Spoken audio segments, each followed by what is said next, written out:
اس کے پاس ضرور جاؤ، اور جس کے پاس بیٹھنے سے یہ چیزیں نہیں ملتی ابھی سے تعلق توڑ لو۔ رسمی سلام علیکم رکھو، بس مل گیا السلام علیکم، ٹھیک ہے جی خیریت ہے اللہ حافظ۔ وقت نہ دو انہیں، ان کے پاس نہ بیٹھو، ان کی باتیں نہ سنو، ان کی عادتیں نہ اپناؤ، جو غلطیاں کمیاں ان میں ہیں ان سے بچ کے رہو، اور ایسے دوست بناؤ کہ جب ان کے پاس بندہ جائے تو کبھی اللہ یاد آ جائے، کبھی رسول یاد آ جائے، کبھی مکہ یاد آ جائے، کبھی مدینہ یاد آ جائے، کبھی جنت کے مناظر یاد آ جائیں، کبھی حضور صلی اللہ علیہ وسلم کا دور یاد آ جائے۔ ایسے دوست بناؤ۔ اللہ پھر فرمائے گا کیوں ایسا ہوا، اس نے تجھے زبردستی کی تھی؟ وہ کہے گا ہاں، لقد اضلنی عن الذکر بعد اذ جاءنی، میں قرآن کو اللہ کی کتاب مانتا تھا، رسول کو رسول مانتا تھا، اللہ کو اللہ مانتا تھا، لیکن اس کی دوستی میں بیٹھ کے مجھے قرآن بھول گیا،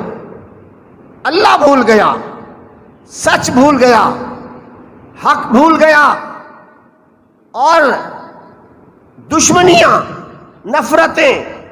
غیبتیں پیدا ہو گئیں۔ میرا دل ہر ایک کے لیے صاف ہوتا تھا، اس کے ساتھ جب ملا ہوں سارے کا سارا ختم ہو گیا ہے۔ اور اللہ نے کیا فرمایا، اب افسوس کرنے کا تجھے کوئی فائدہ نہیں ہے، تو اگر یہی سوچ وہاں پیدا کرتا، اپنی اصلاح کی کوشش کرتا، تو آج تجھے رونا نہ پڑتا۔ آج لے ان کی پناہ، آج مدد مانگ ان سے، پھر نہ مانے گے قیامت میں اگر مان گیا۔ اور دیکھیے، میں نہیں کہہ رہا، آیت نمبر 29 پڑھ کے دیکھیں، لکھا ہوا ہے اس برے دوست نے میرا رخ ذکر سے پھیر دیا، قرآن سے موڑ دیا، صحیح راستے سے مجھے ہٹا دیا۔ اللہ فرمائے گا وَكَانَ الشَّيْطَانُ لِلْإِنسَانِ خَذُولًا، شیطان انسان کو رسوا ہی کرتا ہے۔ آیت کے سیکوینس میں اس ترتیب کے ساتھ اللہ نے فرمایا جس نے تجھے راہ راست سے ہٹایا ہے، شکل و صورت اس کی انسانوں کی تھی، حقیقت میں شیطان تھا، اور وہ کوئی بھی ہو سکتا ہے۔ یہ آیت بتا رہی ہے جو تمہاری سوچ نیکی سے برائی کی طرف پھیر دے، تمہارا رخ نیکی سے برائی کی طرف پلٹ دے، ممکن ہے اس کو تم اپنا بڑا خیر خواہ اور دوست سمجھتے ہو، ممکن ہے وہ تمہارا باپ ممکن ہے تمہارا بھائی ہو سکتا ہے تمہاری اولاد ہو سکتا ہے تمہاری بیوی ہو، اس کے آنے سے تمہاری نیکیوں کی سوچ ختم ہو گئی، تم کہیں کے کہیں چلے گئے، تمہیں نیکیاں بری لگنے لگ گئیں، نیکیوں سے دور ہو گئے۔ ہو سکتی ہے تمہاری بیوی ہو سکتا ہے تمہارا کاروباری شراکت دار ہو سکتا ہے تمہارا ہمسایہ ہو سکتا ہے تمہارا استاد ہو، وہ کسی بھی شکل میں ہے۔ اللہ نے فرمایا جس کی صحبت میں آ کے تو نیکیوں سے دور ہوا ہے،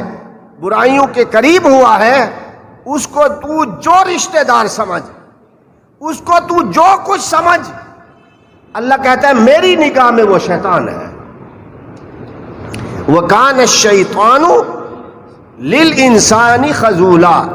شیطان انسان کو رسوا ہی کرتا ہے۔ اور دیکھیے وہاں کا منظر، ایک رسوا آدمی، پریشان آدمی، نافرمان آدمی، دوزخ میں جانے والا آدمی وہاں رو رہا ہے، اور اللہ جو پوچھتا ہے کیا ہوا، کیوں روتا ہے، کہتے ہیں بس میری فلانے نال داری لگ گئی ہے تو وہ یار نے میرے کو تباہ کر سکے، میری فلانے سے دوستی لگ گئی، بس اس کی دوستی میں آ کے میں نے سب کچھ فنا کر دیا۔ اللہ نے یہ آیت کیوں بتائی ہے؟ لوگوں اس دنیا میں جہاں تم رہتے ہو یہاں تمہارے دوست ہیں، یہاں تم لوگوں کے ساتھ مل کے کاروبار کرتے ہو، سکول اور کالج آتے جاتے ہو، ٹیوشن پڑھنے جاتے ہو، کاروبار میں ساتھ ہوتے ہو، اور خوشی غمی میں اکٹھے ہوتے ہو، جب بھی وقت ملتا ہے اس کے قریب جا بیٹھتے ہو۔ لیکن خدا نہ کرے، اللہ نہ کرے، تمہارا دوست تمہیں نیکیوں سے برائی کی طرف لے گیا ہے، تو اللہ فرماتا ہے ابھی سے ان کے ساتھ تعلق توڑو،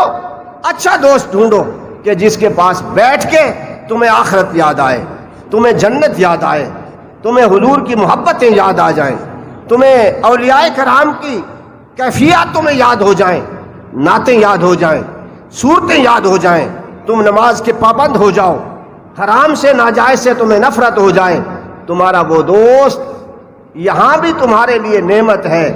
یہ دوست قیامت میں بھی تمہیں نہیں بھولے گا۔ اور دیکھیے، میں حیران ہوتا ہوں خدا کی قسم، میں کسی کا نام لیے بغیر آپ کو تقریر سنا رہا ہوں، آپ جس کو نیک سمجھتے ہیں، ضروری نہیں کہ میں جسے نیک سمجھتا ہوں میں اپنا پیر سمجھتا ہوں، جو تمہارا پیر ہے، جو تمہارا استاد ہے، جس کو تم نیک سمجھتے ہو اس کی خدمت کا فائدہ دیکھیں۔ میں نہیں کہہ رہا، مشکاہ شریف کی حدیث ہے، قیامت کے دن ایک مجرم آدمی، ایک گناہگار آدمی، فرشتے